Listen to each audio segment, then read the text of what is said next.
নমস্কার বন্ধুরা, জ্যোতি চ্যানেলে তোমাদের স্বাগত। তো এই মাছ ঝালদা রেসিপিটা প্রথম থেকে শেষ অবধি দেখতে থাকুন। ভালো লাগলে অবশ্যই লাইক, শেয়ার এবং কমেন্ট করে জানাবেন যে কেমন হয়েছে। তো এই দেখুন মাছগুলো, তো এইটা কি মাছ আদৌ আমি জানি না, তবে সবাই কাজলি মাছ বলছে। তো প্রথমে আমি এটা ধুয়ে পরিষ্কার করে নিয়েছি। এটা নুন আর হলুদ মাখিয়ে আমি এটাকে ভেজে নেব। তো বন্ধুরা, অবশ্য অন্যান্য জায়গায় আপনারা কি বলে ডাকেন অবশ্যই কমেন্ট করে জানাবেন। তো প্রথমে আমি কড়াইয়ে তেল দিয়ে দিচ্ছি। তেল দিয়ে তারপর আমি ভালোভাবে কড়াইটা গরম করে নেব। গরম করার পর আমি মাছগুলো হালকা হাতে ভেজে নেব, কেননা মাছগুলো খুবই নরম। অল্প একটু এদিক ওদিক হলেই মাছগুলো ভেঙে যাবে। তো খুব ভালোভাবে আমি ভেজে নিচ্ছি কম আঁচ করে।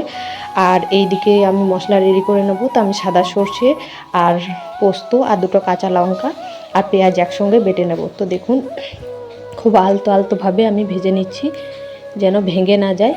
তো এই দেখুন ভাজা হয়ে গেছে। এই তেলের মধ্যে আমি দিয়ে দিচ্ছি আরও তেল। তারপর আমি এর মধ্যে দিয়ে দেবো কালো জিরে। কালো জিরে দেওয়ার পর আমি এর মধ্যে টমেটো কুচি দিয়ে দিচ্ছি। আমি বড় বড় সাইজের দুটো টমেটো নিয়েছি আর লাল দেখে। আর এর মধ্যে দিয়ে দিলাম স্বাদ মতো নুন, যেন টমেটোটা তাড়াতাড়ি নরম হয়ে যায়। তো এর মধ্যে দিয়ে দিচ্ছি হলুদ গুঁড়ো আর কাশ্মীরি লাল লঙ্কার গুঁড়ো, যেন কালার হয় খুব ভালোভাবে। তো এটা খুব ভালোভাবে আমি মিক্স করে নিচ্ছি। তো দেখুন টমেটোটা প্রায় নুন দেওয়ার পর অনেকটাই গলে গেছে। তো গলে যাওয়ার পর আমি এর মধ্যে ওই যে বেটেছিলাম সর্ষেটা, ওটা দিয়ে দিচ্ছি। এটা দেওয়ার পর সামান্য একটু জল দিয়ে দেবো। সামান্য একটু জল দেওয়ার পর আর কিছু মশলা এর মধ্যে যাবে না। আমি এটা খুব ভালোভাবে কষিয়ে নিয়েছি। যখন একটু তেল ছেড়ে ছেড়ে এসেছে তো বুঝবেন যে মশলাটা রেডি হয়ে গেছে।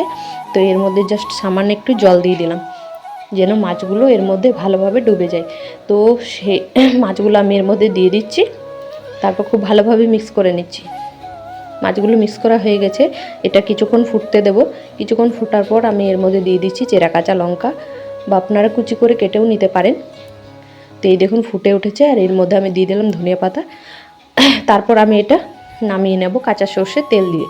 তো বন্ধুরা, প্রথম থেকে শেষ অবধি ভিডিওটা কেমন লাগলো অবশ্যই কমেন্ট করে জানাবেন। তো আজকের মতো এখানেই বন্ধুরা, সবাই ভালো থেকো, সুস্থ থেকো এবং আমার নতুন নতুন ভিডিও দেখতে থেকো। টাটা।